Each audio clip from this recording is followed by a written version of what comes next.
News आज यहाँ पर महाराष्ट्र की शिक्षा मंत्री वर्षा गायकवाड़ यहाँ पर आई है चेंबूर विधानसभा के अंदर। नीलेश नानचे के द्वारा जो आज यहाँ पर अन्न बांटने का प्रोग्राम रखा गया था उसका जो ओपनिंग करने पर आई है। सबसे पहले मैडम आपका स्वागत हमारे कार्यक्रम के अंदर। बहुत बहुत धन्यवाद। वर्षा जी, आप नीलेश नानचे जी पिछले कोरोना कार्यकाल के अंदर काफी मेहनत की है।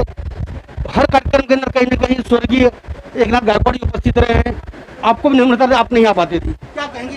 देखिए, मैं बहुत धन्यवाद देना चाहूँगी नीलेश नानचे जी का कि जिन्होंने कांग्रेस की जो विचारधारा है कि हमेशा ही कांग्रेस, आप देख रहे हैं जब से कोविड हुआ है लास्ट मंथ के मार्च से अलग अलग कार्यक्रम, जिसे जिक्र आपने गायकवाड़ साहब ने किया था, तब मुंबई कांग्रेस के अध्यक्ष थे, तो भी हमने बहुत सारे कार्यक्रम दिए थे जिसको उन्होंने किया।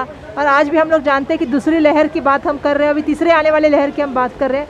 ऐसे समय में लोगों को आज हम सभी लोग आप देख रहे थे कि अनाज बांटप का काम कर रहे हैं। कांग्रेस की विचारधारा यही है कि जो भी आदमी को मदद लगे, जिस तरह की मदद लगे, चाहे वो इंजेक्शन की बात हो, चाहे वो हेल्थ की फैसिलिटी की बात हो, चाहे वो अन्य धन्य की बात हो, ये काम जो वो कर रहे हैं, मैं नीलेश जी का यहाँ से बहुत धन्यवाद व्यक्त करना चाहूँगी। कांग्रेस की कार्यकर्ता कह के कि ऐसा ही काम कांग्रेस के कार्यकर्ताओं से अपेक्षित है। वो सबके साथ में रहे, सबको साथ में लेके चलने का काम करें और सबको मदद करने का काम करें। जिसमें हमारी ज़रूरत है हम उनके साथ हैं। एक और सवाल मैडम, जो जैसे आपने निर्णय लिया था कि जो 9th के बच्चे को डायरेक्ट 10th में प्रमोट कर रहे हैं, कुछ बच्चे इस बात को लेकर मतलब नाराज है कि मतलब 10 का परसेंटेज उनका कैसा होगा, अगर इंजीनियरिंग में जाना चाहते हैं या मेडिकल फील्ड जाना पड़ेगा, उनके अनुसार अगर परसेंटेज को नहीं मिला तो इसके लिए सरकार ने कोई अलग रास्ता चुना है? देखिए, आपने 9th की बात की है तो 9th के बच्चे तो 10th में जाएंगे तो उनको तो कोई सवाल नहीं। जहाँ तक 10th के बच्चे 11th में जाने वाले, उसका जो हमने अनाउंसमेंट किया है उसमें 50% वेटेज हमने 9th पे रखा है, 50% वेटेज हमने 10th का जो इंटरनल असेसमेंट हुआ है उसके ऊपर हमने रखा है। तो उसके लिए भी हम जो है वो किस तरह से पैटर्न होगा उसका GR पूरी तरह से हमने निकाला है। 11th का एडमिशन कैसे होगा उसका भी GR हमने निकाला है। और मुझे लगता है जिन बच्चों को ऐसा लगता है कि हम असमाधानी है या हम नाराज़ है या हमको कुछ करना है, उनके लिए 2 एग्जामिनेशन का प्रावधान रखा गया है। आज कोरोना की परिस्थिति कैसी है आपको मुझे बोलने की ज़रूरत नहीं, पहले तो बच्चों को नहीं होता था, आजकल बच्चों को भी हो रहा है। तो ऐसी सिचुएशन में अगर नॉर्मल परिस्थितियाँ होती है तब हम उनके लिए 2 परीक्षाएँ कंडक्ट करेंगे। 2 सवाल है मैडम। एक हमारी लेडीज पत्रकार लेडी नंदिनी पेडनेकर जी का सवाल था कि जब वर्षा ताई पास आप जाए तो सवाल करिए कि प्राइवेट के स्कूल बड़ी मनमानी कर रहे हैं, कुछ पेरेंट्स जो है फीस अदा नहीं कर पा रहे हैं, वो चाहते हैं किस्तों में उनको फीस अदा करने दी जाए, लेकिन वो मानने को तैयार नहीं है। इसके बारे में शिक्षा मंत्री के नाते आपका क्या निर्णय होगा? नहीं, ये मुझे मालूम है पिछले साल भी यही सिचुएशन था, इस साल भी कोरोना की परिस्थिति की वजह से आज बहुत सारे इशू हैं और इसके लिए हम कैबिनेट के सामने जाएंगे और आने वाले वक्त में इसका भी निर्णय लेंगे।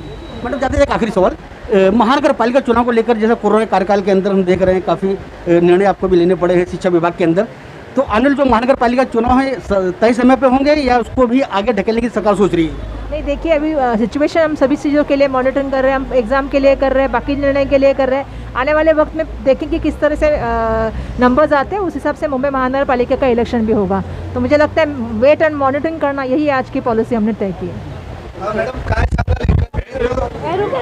इस पूरे कार्यक्रम का आयोजन यहाँ के तालुका अध्यक्ष नीलेश नानचे जी ने बड़े पैमाने पर बड़े सुंदर तरीके से बिल्कुल कोविड-19 का पालन करते हुए यहाँ पर कार्यक्रम आयोजित। इसी बार ने पूरे कोरोना कार्यकाल के अंदर में देखा वर्षा ताई गायकवाड़ के जन्मदिन पे उन्होंने मेडिकल शिविर, चश्मा शिविर, तमाम ऐसे कार्यक्रम जो लोगों की जरूरत थी। नीलेश जी, आज आपने अन्न वाटप प्रोग्राम में क्या क्या रखा है? आपने अन्न वाटप में 1 महीने का पूरा किट दिया हूँ मैं।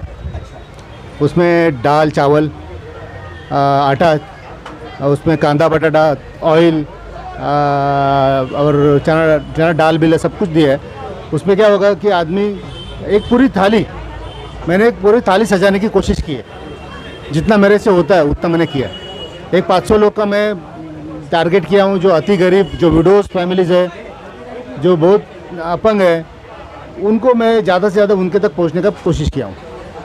कि आपने पूरे कोरोना कार्यकाल के अंदर आपने अपनी कॉन्स्टिट्यूंसी जो आपका विधानसभा क्षेत्र है, आपने पूरी मुस्तैदी से मानव धर्म निभाया है, और किस तरह की योजना आपके मन के अंदर आने वाले दिनों में चल रही है?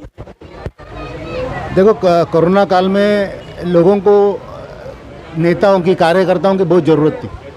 ये उनको कोई पालनहार नहीं दिख रहा था। आज पालनहार जो अपना भगवान, जो मंदिर है, मस्जिद है, जो गुरुद्वारे है, सब बंद पड़े।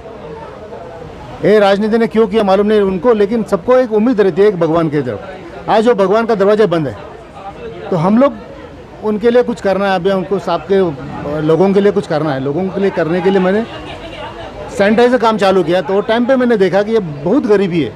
आज लोगों को बस पैसा नहीं है खरीदने के लिए, कुछ खरीद नहीं सकते, कुछ खा नहीं सकते, और उसमें अभी घर में बैठो इलेक्ट्रिक बिल आ रहा है, घर में बैठेंगे तो टीवी देख रहे आदमी, और खाली बाहर जो डर का माहौल है उससे निकलने का काम कर रहा था मैं। लेकिन जब उनके पास ज़्यादा नज़दीक गया तो बोले हमें खाने को नहीं है, हम घर में भूखे पड़े, और मेडिकल कैंप ले हो। अब मेडिकल कैंप में भी हमें समझ में आया, जब हम लोग ब्लड डोनेशन कैंप लेने का मैं प्लानिंग किया तो मेरे पास 500,000 लोगों का मुझे अप्रोच हो गया कि हम लोग देने को तैयार है, लेकिन आज हम लोग भूखे तो हमारा इम्यूनिटी और डाउन मत करो। तो मैंने अभी एक फर्स्ट स्टेज में किया है कि अब सबको 500 फैमिली को मेरा अन्नदान का कार्यक्रम होगा। उसके बाद समझो गरीबों को रक्तदान को गवर्नमेंट को ज़रूरत पड़ी तो वो 500 लोग अपने को रक्तदान भी करेंगे थोड़ा बहुत।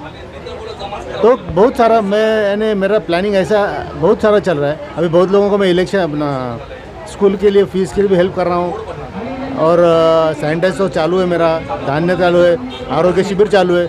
अभी क्या कर सकता हूँ, मुझे अपॉर्चुनिटी आ गया, कोई समझो किसी ने बोला कि हमको ये करना है और मेरे ये दायरे में है तो मैं करने का कोशिश मेरे दिल से करता हूँ और मेरा पूरी ताकत लगा देता हूँ।